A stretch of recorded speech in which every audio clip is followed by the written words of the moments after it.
President Trump signaling he's in this shutdown for the long haul, refusing to back down until his border wall demands are met. And as we near 2019 with no deal in sight, we ask, what's it going to take for Congress to come to some kind of a solution? Here now to weigh in is Republican strategist Kimberly Klacik. Thank you for joining us on this day after Christmas. We appreciate it. Good morning. Look, do you think people want to hear, I'm sticking to this shutdown until I get the border wall firm, no compromise, it sounds like? Yeah, I think 63 million people like to hear that he's sticking to it. We voted for a border wall. That was his #1 thing in his campaign. I mean, if you think about it, the left should take this as a dry run in socialism. Taking money from other people to fund something you necessarily don't agree with funding, that's socialism. I also remember a time when there was a health care mandate and people lost their health care in order to help the bigger picture. So now the fact that Congress is kicking this can down the road, it makes no sense. He first asked for $29 billion for a wall. He's made a compromise, now asking for $5 billion. I think a lot of people are disappointed that the Republicans didn't get this done before midterms. Now, I hear you when you say people voted for President Trump, and one of his main campaign, speeches and promises that he made was the border wall, but it's different than when you actually have a lot of people out of jobs. That is different. That is correct, yes. But I think a lot of people voted for him because he does take a hard stance. He is unpredictable. I mean, he's doing what he said he's going to do. He's fulfilling a campaign promise. And a lot of people, when they vote for someone, what do they want to see happen? They want to see those promises fulfilled. Kim, he's not really standing that tough. The reporting coming out of the White House is that they've dropped it down to 2.5. So they've cut their, they're down 25, down to 5, down to 2.5. At this rate, he's going to have a heck of a time ever getting a complete wall. He's already halfway through his term. $2.5 billion is not going to get you anywhere close. No, it's not going to get us close, but, he's trying to compromise. This is us. He's showing us that he can actually compromise, and the left is showing us that they're not willing to. So they're putting a lot of people at risk. There's a lot of DACA recipients. I mean, if you think about it, this could actually save a child's life. We see so many children that are dying, making this trek to the U.S. border, being forced by their parents or traffickers, whoever they're with that day. And honestly, if you make it less likely for them to cross illegally, perhaps they won't make that trek. Perhaps those children won't be put in harm's way. I mean, the president said he's going to build the wall. Even if it takes more money, I think he'll still try to get it done, and that's what we're looking for. Let's take a look at the statement here from Schumer Pelosi, the Christmas statement, and it says, quote, President Trump is plunging the country into chaos instead of bringing certainty into people's lives. He's continuing the Trump shutdown. The president wanted the shutdown, but he seems not to know how to get himself out of it. Do you think he knows how to get himself out of it? Do you agree with that? I don't agree with that. I think he can get himself out of it. They said the same thing when he called North Korean leader Kim Jong-un Rocket Man. There's always this hysteria that's attached to whatever Donald Trump is doing. I think he should stand firm. I hope he doesn't give in. I know he's cut down a lot on the amount of money that he's asking for, but I think he should continue to ask for this. And honestly, I find this tactic intriguing. We might finally see which government employees that are collecting salaries that aren't actually necessary because they weren't doing work in the first place. The Democrats contend that the bulk of the drugs that come into this country are coming through actual checkpoints. They also say that a number of the people that get into the country are coming underneath through this vast tunnel system. And that is their main argument for why the wall is not going to be as effective as the president says. What is the Republican response to that argument?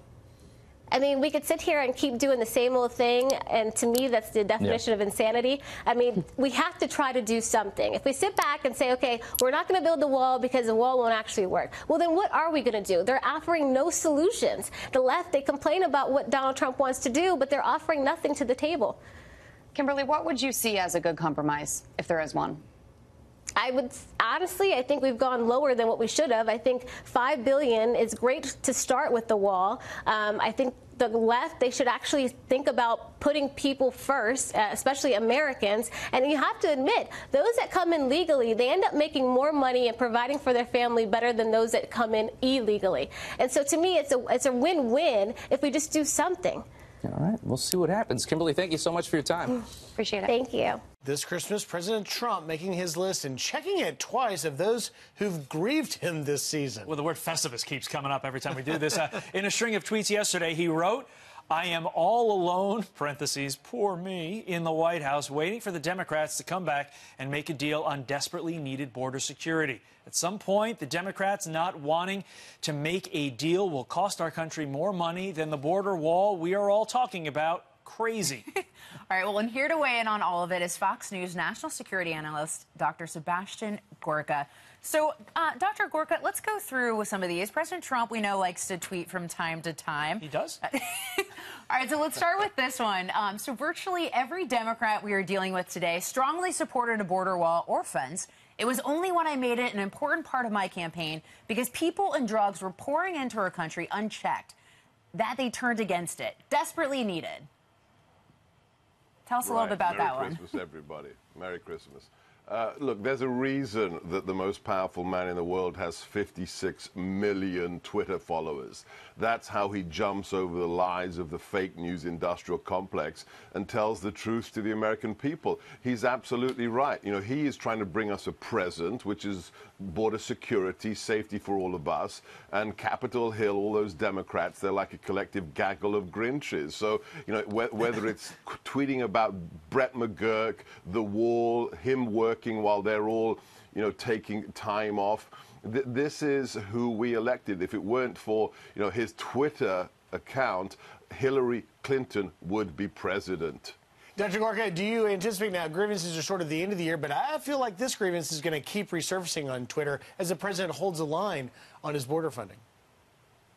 Right, and he's going to keep on tweeting about it. He became the president for one reason alone. He loves this country. He saw that D.C. was broken, the swamp didn't work, and he wants to fix it. He didn't become president because he wanted that massive government paycheck. I mean, he's donating it back to the government. He didn't do it because he wanted the fame. I think the name Donald Trump was pretty well a known global brand before he ran for president.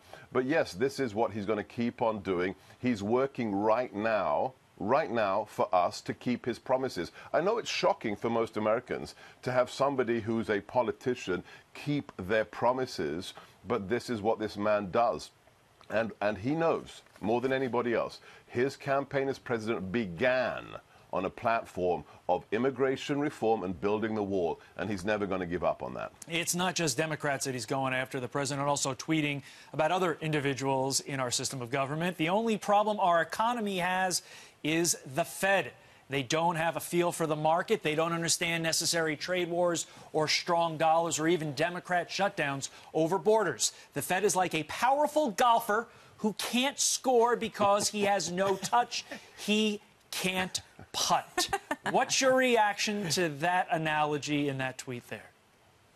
Hey, when I was in the White House, the mainstream media constantly tried to get me to criticize the president's tweeting, and I never would. I remember being on Chris Cuomo's show for 16 minutes once talking about one tweet. These people are obsessed. But he knows what he's doing. He uses imagery like that to make us understand what's happening. The Fed is acting like a brake. It's acting like a brake on the engine that is the American economy, which has been unleashed by the president and his deregulation and his dismantling of the administrative state. So he knows exactly what he's doing, and he knows that the Fed isn't on board with what he's doing to bring prosperity back to America. Well, Dr. Gorka, you mentioned the media. He also went after the media, and he went after Senator Bob Corker of Tennessee. We'll wait and find out what he gives us as Twitter gifts today and for the rest of the week. Dr. Sebastian Gorka, Merry Christmas to you. Thank you so much for taking time. Merry Christmas, guys. God bless. Merry Christmas to you. Day 3 of the partial government shutdown. After meeting over the weekend, the Senate was adjourned until Thursday. Majority Leader Mitch McConnell urging some level of compromise. The president, from whom we will need a signature, and Senate Democrats, from whom we will need votes, reach an agreement. No procedural votes, no test votes, just a meaningful vote on a bipartisan agreement whenever that is reached. And it's my hope that it's reached sooner rather than later. Our Ellison Barber is at the White House tracking all of this. And Ellison, is the White House still saying they must have that $5 billion for border security or no deal? Well, they've come down from that number a little bit. We've repeatedly heard the White House say, they've been saying it all weekend, that they need $5 billion for border security and some sort of physical barrier. A senior administration official briefed reporters on Saturday and said that that was what they expected from Congress. But of course, things move pretty fast around here. And with 24 hours of that official briefing, reporters, Vice President Mike Pence and Budget Director Mick Mulvaney were on their way to Capitol Hill to meet with Democratic Senator Chuck Schumer and give him a counter offer. The White House says that offer is somewhere between $1.3 billion and $5 billion. The ball is in the Senate's court. Of course, keep in mind, any bill that comes out of the Senate on this topic will have to have 60 votes, so they'll have to have Democrat support. They are at 1.3 yesterday. We were at $5 billion a couple of days ago. We moved off of the 5. We hope they move up from their 1.3.